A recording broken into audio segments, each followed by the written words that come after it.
Welcome to Aadya TV. నేను మీ journalist Arun. లక్ష డప్పులు వేయి గొంతుకలు అనే కార్యక్రమం మాత్రం తలపెడతామని చెప్పేసి ఎంఆర్పీఎస్ ఒక నిర్ణయం తీసుకుంది. మరి దానికి పర్మిషన్ ఇచ్చిందా లేదా రాష్ట్ర ప్రభుత్వం అని అడిగి తెలుసుకునే ప్రయత్నం చేద్దాం. నిన్నైతే తెలిసిన విషయం అందరికీ ఎస్సీ వర్గీకరణ చేస్తున్నామని చెప్పేసి అమలు చేస్తున్నామని చెప్పేసి ప్రభుత్వం కూడా దానికి సానుకూలంగానే అమలు చేసినామని చెప్పేసి చెప్పడం అనేది జరిగింది. సో మరి దీని మీద ఎట్లా ఉన్నారు, మాదిగ సామాజిక వర్గం ఎట్లా ఉందనేది అడిగి తెలుసుకునే ప్రయత్నం చేద్దాం. మనతో పాటు ఇటుకే కృష్ణ మాదిగ మనతో ఉన్నారు. చెప్పండి అన్న. నమస్తే అన్న. ఏందన్న, ఇప్పుడు ఎంఆర్పిఎస్ వాళ్ళు దాదాపుగా 30 ఏళ్ల నుంచి ఈ పోరాటం చేస్తున్నారు. ఇప్పుడు ఈ పోరాట ఫలితం ఈ వర్గీకరణతో చిందించినట్లన్నా? అంటే ఇప్పుడు అన్నగారు ఇందాక ప్రెస్ మీట్లో చెప్పారు దాని మీద. ఇది అంటే మాకు వచ్చిన రిజర్వేషన్ల పరంగా మాకు 9% అని చెప్పి అన్నగారు ఇప్పుడే ప్రెస్ మీట్ చేయడం జరిగింది. మాకు 11% వచ్చేది 9% వచ్చిందని చెప్పి దాని పక్షనే అన్నగారు మాట్లాడడం జరిగింది. నెక్స్ట్ అన్నగారు ఏ కార్యాచరణ ఇస్తాడో దానికి మేము ఎంఆర్పిఎస్ పరంగా మేము సూచనబద్ధంగా ఉంటాం. మేము దాన్ని పాల్గొంటూ అలాగే అన్నగారు ఇచ్చిన పిలుపు మేరకు ప్రతి ఒక్కటి మేము దాన్ని స్వీకర్తలోని అభిమానంతో మేము అన్నగారికి పనిచేస్తాము. ఇప్పుడు ఈ యొక్క 1,00,000 డప్పులు 1000 గొంతులు కానీ అన్నగారు చెప్పిన 15 రోజులు టైం ఇచ్చింది కాబట్టి దానికి ఇప్పుడు డప్పులు లేవు. డప్పులు చాలా దుకాణాలవి డప్పులు లేవు. మాకు డేట్ ఇచ్చింది అన్న కొద్దిగా మాకు మంచి జరిగింది. ఎందుకంటే డప్పుల దుకాణాలవి డప్పులు ఆల్రెడీ వెళ్ళిపోయినాయి. డప్పులు లక్ష డప్పులు కాదు, లక్షలాది డప్పులు ఇళ్ళకి వెళ్ళిపోయినాయి. ఈ డప్పుల విషయానికి వస్తే మాత్రం పక్క రాష్ట్రాలైన మహారాష్ట్ర, కర్ణాటక నుంచి కూడా మీరు డప్పులను దిగుమతి చేసుకుంటారట కదా, ఇది వాస్తవమేనా? అవునన్నా, వాస్తవమే. మన తెలంగాణ రాష్ట్రంలో డప్పులు అయిపోయినాయి, ఆంధ్ర రాష్ట్రంలో డప్పులు అయిపోయినాయి. ఇప్పుడు కర్ణాటక బార్డర్కి వెళ్ళిపోయినాము. కర్ణాటక బార్డర్కి మనకు ఇప్పుడు డప్పులు అక్కడి నుంచి మేము సమకూరుస్తున్నాము. అన్నగారు ఇచ్చిండు, ఇంకా మనకు డేట్ అదనంగా ఇవ్వడం జరిగింది మంచిగా. అంటే ఈ యొక్క డేట్ని పోస్ట్పోన్ చేయండి కాబట్టి మాకు ఇంకా డప్పులు మేము సమకూరుస్తాం. 1,00,000 డప్పులు కాదు, లక్షలాది డప్పులు. ఎందుకంటే ఇప్పుడు డప్పులు అనే విషయం కాస్త మీ మాదిగోళ్ళ దగ్గర దాదాపుగా ఊరుకు 10 నుండి 20 డప్పులు ఉంటాయి కదా.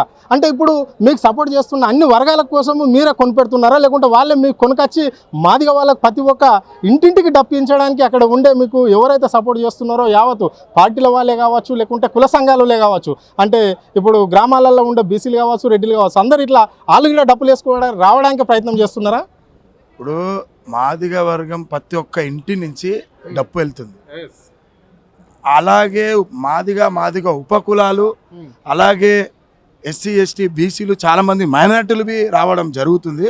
అందుకే ఈ రెడ్డిలు ఓసీలు అందరికి డప్పులు వేసుకొని రావడం జరుగుతుంది. కాబట్టి మాకు లక్షలాదిగా జరిగిపోయినాయి డప్పులు సమకూరుస్తున్నాము. ఈ యొక్క ప్రదర్శన ఎట్లా ఉంటుందంటే కని విని ఎరగని రీతిలో ఉంటుంది. అలాగే ఈ దేశంలోనే ఇట్లాంటి ప్రోగ్రాము ఎవరు చూడలేరు, చూడబోరు. అంటే ఇప్పుడు నిన్న జరిగిన అసెంబ్లీలో వర్గీకరణ విషయాన్ని మాదిగ సామాజిక వర్గం ఎట్లా స్పందిస్తుంది? అంటే ఇప్పుడే అన్నగారు చెప్పిండు కదా, 9% అనేది రిజర్వేషన్ మనకు వచ్చిన దానికి అన్న 11% మనకి ఇస్తే కొద్దిగా బాగుంటుండే. ఈ 9% అనేది వాళ్ళకేదో పెంచి మాకేది అన్నట్టుంది. దానికి అన్నగారు నెక్స్ట్ కార్యాచరణ ఏది ఉంటుందో దానికి మేము గతంలో ఒకసారి రిజర్వేషన్ ఇంప్లిమెంట్ అయింది ఉమ్మడి ఆంధ్రప్రదేశ్లో. అప్పుడు ఎట్లా ఉండే, ఇప్పుడు ఎట్లుంది? మరి అంటే ఉమ్మడి ఆంధ్రప్రదేశ్ 12% ఉంది కాబట్టి ఇప్పుడు 9% ఉంది, తగ్గింది కాబట్టి. వాళ్ళకు 3 ఉండే, ఇప్పుడు మనకు 9, వాళ్ళకు 5 చేసిండు, వాళ్ళకి పెంచిండు, మాకు పెంచినట్టుంది. ఇది సరే, అన్నగారు నెక్స్ట్ ఏది ఉంటుందో దానికి కార్యాచరణ మేము ఎంఆర్పిఎస్ దానికి. అంటే దీని ఎంట ఉండి ఈ రిజర్వేషన్ అమలు చేయడానికి ఎంట ఉండి కుట్ర పూనితంగా చేసింది ఎవరు అనుకుంటారు మీరు? అంటే అందరికీ సమాజానికి మొత్తం తెలిసిందే వివేకే. అది వివేక్ అలా సంబంధించిన నాయకులు చాలా మంది ఉన్నారు. వాళ్ళ దాంతోనే పేర్లు మనకు చెప్పేది లేదు. ఇక వాళ్ళే కుట్రపూర్వంగా ఉంది. ఇది ఒకటి మనకు చేయడం జరిగింది అని వాస్తవమేనా? నిన్న ఈ రిజర్వేషన్ అంశాలపైన మీ కమ్యూనిటీకి సంబంధించిన, మాదిగ కమ్యూనిటీకి సంబంధించిన ఒక ఎమ్మెల్యే లేచి మాట్లాడితే అక్కడ స్పీకర్ బంద్ చేయడం అనేది జరిగిందట కదా, ఇది వాస్తవమేనా? అంటే ఆ స్పీకర్ దే కమ్యూనిటీ, అంటే అది మన మాలా వర్గం సంబంధించింది కాబట్టి అట్లా చేసిండు. కానీ దానికి సమాజం చూసింది. వాళ్ళు ఏదో వాళ్ళ మాట్లాడితే వాళ్ళు చూడకూడదు కదా, అది సమాజం మొత్తం చూస్తుంది. అది రేపు ఏం అందరు మీడియా ముంగడ కూర్చున్నారు, మాదిగలకు ఏం జరుగుతుందని చెప్పి సమాజం చూసింది. దానికి సమాజమే సమాధానం చెప్తుంది. అంటే ఇప్పుడు కీలక శాఖలో మాదిగ సామాజిక వర్గానికి చెందిన దామోదర్ రాజనరసింహ ఉన్నాడు కదా, దీనికి మరి అడ్డుకట్ట వేయలేకపోయిందా? ఎందుకు వేయలేకపోతే ఏ సమస్యతో ఆయన వేయలేకపోయిండు? అంటే ఇక ఆయన మాదిగలకే ఇప్పుడు సమావేశంలో కూర్చొని మాదిగలకు అన్యాయం చేసిన చెప్పి అన్నగారు ఇప్పుడు స్పష్టంగా చెప్పిండు. ఇక దానికి ఇక ఆయన ఆలోచనకి మనం వదిలేస్తున్నాం. ఎందుకంటే నువ్వు ఒక క్యాబినెట్లో కూర్చొని నువ్వు మాదిగలకు మాట్లాడడం అది చాలా ఎట్లా అంటే బాధాకరము మాదిగలకు. అన్నగారు బి చెప్పిండు నువ్వు మా మాదిగలకు అన్యాయం చేసినావు అని చెప్పి. చూద్దాం ఎలా జరుగుతుందో. నెక్స్ట్ అన్నగారు ఎలా కార్యాచరణ ఇస్తాడో. ఈ యొక్క లక్షల డప్పులు 1000 గొంతులు ఆ కార్యక్రమంతోనే దేశం మొత్తము దద్దరిల్లిపోతుంది. Okay right.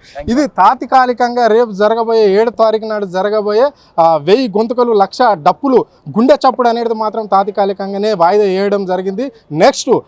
నెక్స్ట్ వారమో లేకుంటే మరో నెక్స్ట్ వారమో మాత్రం ఇక్కడ ఇది 15 రోజులలో ఈ కార్యక్రమం ఏర్పాటు చేస్తాము. ప్రభుత్వం మాకు అన్యాయమే చేసింది రిజర్వేషన్ ఫలాలల్లా అని చెప్పేసి ఇచ్చినట్లనే ఇచ్చి మాదిగలకు అన్యాయం చేసింది, మాలలకే మేలు చేసింది అని చెప్పేసి కృష్ణ స్పష్టంగా చెప్పడం జరిగింది. కానీ ఆ రిజర్వేషన్ సాధించేదాకా గతంలో కూడా ఒకసారి జరిగింది, 12% ఇచ్చారు. ఇప్పుడు 9% ఏంటి మా జనాభా ప్రాతిపదికంగా మాకు రిజర్వేషన్ కావాలని చెప్పేసి ఆయన డిమాండ్ చేయడం అనేది జరిగింది. ఇచ్చే వరకు మా పోరాటం ఆగదని చెప్పేసి హెచ్చరించడం అనేది జరిగింది. కెమెరా పర్సన్ శ్రేవంత్, హరుణ్, ఆద్య టీవీ, హైదరాబాద్.